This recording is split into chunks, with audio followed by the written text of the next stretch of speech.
E hoje nós estamos recebendo em nossos estúdios Pedro Leonardo, é o gerente regional da Agrodefesa, e vamos falar de mais uma etapa de campanha da vacinação contra a febre aftosa. Pedro Leonardo, bom dia. Bom dia.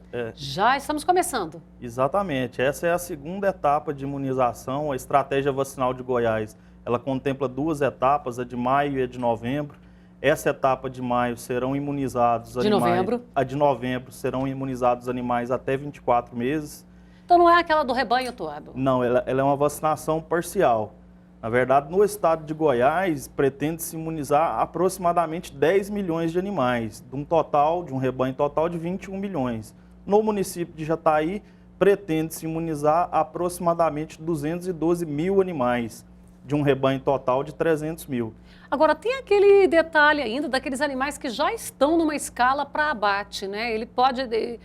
Como é que funciona isso aí? Exato, bem lembrado. Na verdade, o produtor que optar, ele poderá ter a opção de assinar um termo de compromisso, onde ele se compromete em abater aqueles animais dentro de um prazo máximo de 60 dias. Então, naquela escala que daqui a 45 dias eu entrego o meu rebanho, às vezes está no confinamento, que eu já estou com ele já na escala de entrega, eu não preciso fazer essa vacinação. Exatamente. Na verdade, o procedimento que está previsto é a lavratura desse termo de compromisso, onde ele se compromete em abater esses animais dentro de um prazo máximo de 60 dias. Nesse caso, não há necessidade de vacinação. E esse termo, como que é? Existe um formulário específico? É uma declaração feita? Ele pega um formulário na Agrodefesa? Na verdade, existe um formulário padronizado, o formulário de termo de compromisso de abate em 60 dias, ele está disponível no site e nos escritórios locais da Agrodefesa.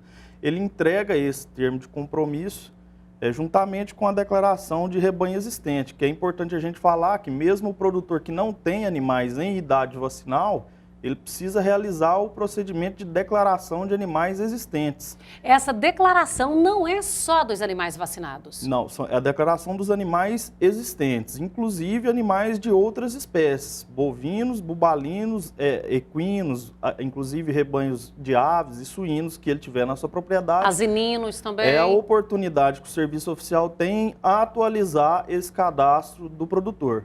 Agora você falou de aves aí, se é aquele criador de galinha caipira lá, só no quintal dele mesmo e tal, também é importante que ele faça essa declaração ou essa não precisa?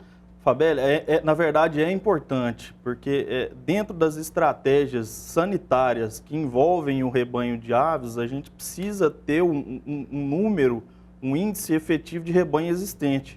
Então é importante também que o produtor realize a declaração de outras espécies que ele tem dentro da propriedade.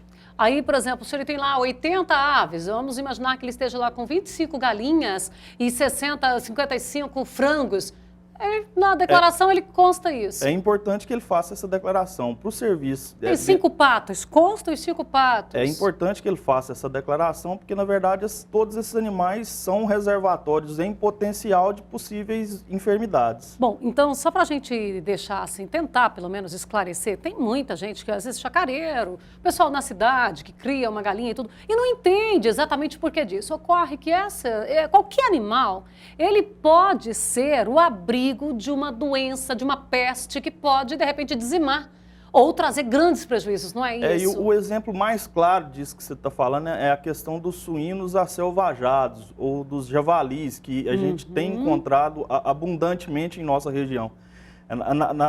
Na questão da peste suína clássica, inclusive esses animais são considerados reservatórios em potencial dessa peste suína clássica. Então, quer dizer, numa situação de alastrar uma praga, esses animais são transmissores. E é importante que o serviço oficial tenha conhecimento do quantitativo existente desses animais para que seja possível elaborar uma estratégia de controle de uma possível disseminação de uma enfermidade. Tá, e vamos voltar um pouquinho aqui rapidinho, que o nosso tempo já está esgotado, para a aftosa. Até 30 de novembro é o prazo. Na verdade, a partir de 30 de outubro, as revendas estiveram autorizadas a fazer o comércio das vacinas. Esse comércio ele será encerrado a partir do dia 1º de dezembro. Ele terá até 5 dias após o encerramento da campanha, ou seja, dia 7 de dezembro, para realizar o procedimento de declaração. Que não pode também ultrapassar esse prazo, ou ele está sujeito a penalidades. Exatamente. As penalidades previstas no caso da não vacinação seria R$ 7,00 por animal não vacinado, R$ 60,00 pela não declaração. No caso de reincidência, esses valores são dobrados. Nós já estouramos um pouquinho aqui, mas tem um assunto que eu quero tocar aqui rapidinho, Pedro Leonardo. Já tivemos situações da Agrodefesa flagrar aquele produtor que comprou e não vacinou. Para esta situação, tem pena também? Exatamente. Nesse caso, Fabíola, além de todas as sanções que estão previstas, esse produtor também é autuado por simulação de medidas sanitárias. Então tem uma penalidade maior para ele. Na verdade, esse é o artigo mais oneroso dentro do que está previsto das penalidades. É a questão da simulação de vacina. Mas o que a gente tem percebido é que, na verdade, esse tipo de ocorrência é cada vez menor, devido justamente ao maior comprometimento do setor produtivo, da importância que é o controle sanitário e a manutenção do status sanitário de Goiás como zona livre de febre aftosa com vacinação. Então, se você souber do seu vizinho que não vacinou, denuncie, você não precisa se identificar. O seu funcionário, o seu colaborador, conversando com o colaborador do outro, soube, faça a denúncia. Quem precisa buscar a prova é a Agrodefesa. Você não precisa provar nada. Agora, por favor, também, não vamos ficar com denúncias descabidas, né?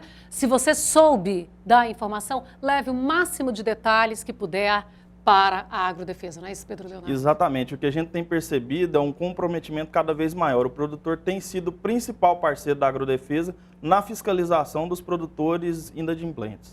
Muito obrigada pela sua participação conosco mais uma vez.